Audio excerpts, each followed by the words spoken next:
Students, आज से हम स्टार्ट करेंगे आपका चैप्टर सेकंड जो है आपका लास्ट यूनिट पूरी कवर करेगा। यहाँ से आपके पास 2 क्वेश्चन आएंगे, आप दोनों में से किसी एक को भी अटेम्प्ट कर सकते हो। ठीक है, तो आपकी पूरी यूनिट इस चैप्टर सेकंड से कवर हो जाएगी। ठीक है, तो देखो क्या है आपके पास सेकंड चैप्टर में।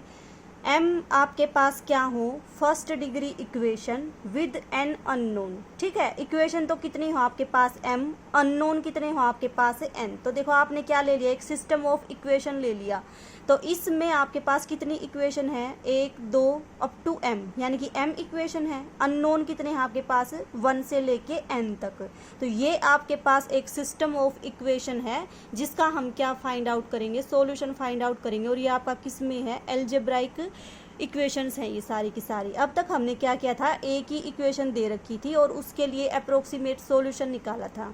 अब जो ये मेथड्स हैं ये आपको क्या देंगे, ये आपको एक से ज़्यादा इक्वेशन दी मिलेगी, मीन्स आपको सिस्टम ऑफ इक्वेशन दिया मिलेगा और उनका सॉल्यूशन फाइंड आउट करना है। ठीक है, तो सबसे पहला जो मेथड है आपका वो है गॉस एलिमिनेशन मेथड। ठीक है, गॉस एलिमिनेशन मेथड में क्या करेंगे, उसके लिए आपके पास वर्किंग रूल है, उस रूल को फॉलो करके आपके क्वेश्चन इजीली हो जाएंगी। अब देखो इस सिस्टम ऑफ इक्वेशन को आप क्या लिख सकते हो, A X is equal to B, जहाँ पे आपके पास ए तो क्या है, ये जो अननोन है इनके कोफिशिएंट की मैट्रिक्स, एक्स क्या है आपके पास, जो ये अननोन है उनकी मैट्रिक्स। मीन्स आपके पास ये है A1 से लेके A1n, AM1 से लेके AMN। ठीक है, और x क्या है आपके पास, x है आपके पास x1 x2 up to xn। ठीक है, और b क्या है आपके पास, b है आपके पास कॉलम वेक्टर में जो आपके पास ये इधर क्वांटिटी दे रखी है ये सारी। ठीक है, तो इस तरह से आपके पास ये क्या है, सिस्टम ऑफ इक्वेशन। इसका आपने 12th में बहुत अच्छे से कर रखा है कि इसका यूनिक सॉल्यूशन कब होगा, इसके इनफाइनाइट सॉल्यूशन कब होंगे, इसका सॉल्यूशन एग्जिस्ट करेगा या नहीं करेगा, वो सारी 12th की चीज़ें हैं, वो यहाँ पे डिस्कस नहीं करेंगे। तो अब हम क्या डिस्कस करेंगे, Gauss elimination method. Gauss elimination method में आपके पास क्या है, कुछ स्टेप्स हैं, उन स्टेप्स को देखो गॉस एलिमिनेशन मेथड में आपके पास क्या है, 3 इक्वेशन दी मिलेंगी आपको और आपको क्या फाइंड आउट करनी है, x1 x2 x3 की वैल्यू। तो इसकी वैल्यू फाइंड आउट करने के लिए आपको किन स्टेप्स को फॉलो करना है। सबसे पहले आप क्या करोगे, इस इक्वेशन में से और इस इक्वेशन में से x1 को क्या कर दोगे, एलिमिनेट कर दोगे। आपके पास इक्वेशन आ जाएगी x2 और x3 में। जब इसमें से x1 को एलिमिनेट करोगे तो इक्वेशन आएगी x2 और x3 में। फिर क्या करोगे, इस 1 और 3 फर्स्ट और थर्ड को ही कंसिडर करोगे। इन दोनों में से क्या करोगे, x1 को एलिमिनेट करोगे। जो भी इक्वेशन आपके पास आएगी वो क्या आएगी, x2 और x3 में। अब देखो आपके पास 2 इक्वेशन आ गई, x2 x3 में और x2 x3 में।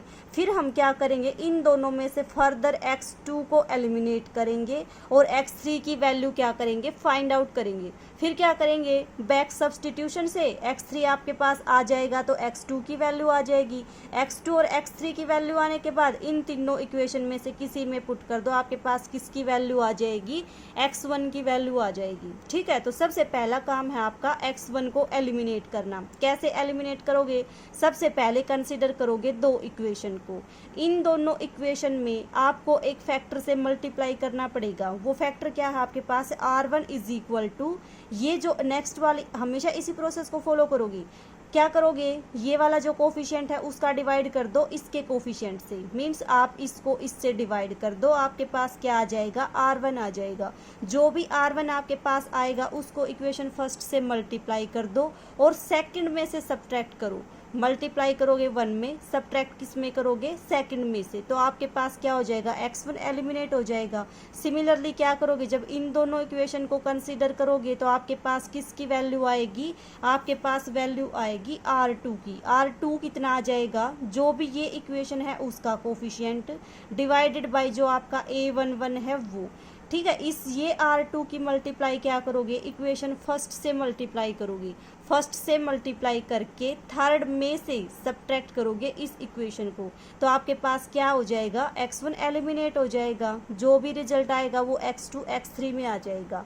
x2 x3 में आपके पास रिजल्ट आने के बाद फिर से आप क्या करोगे, x2 को एलिमिनेट करोगे। x2 को एलिमिनेट कैसे करोगे, फिर से वही प्रोसेस। यहाँ पे जो आपका कोफिशिएंट होगा आपने मान लिया वो आएगा आपके पास कुछ भी मान लो, ये जो कोफिशिएंट है वो, इसको आप ऊपर रखोगे, इस x2 के कोफिशिएंट को आप नीचे रखोगे, दोनों को डिवाइड करके एक फैक्टर फाइंड आउट करोगे r3।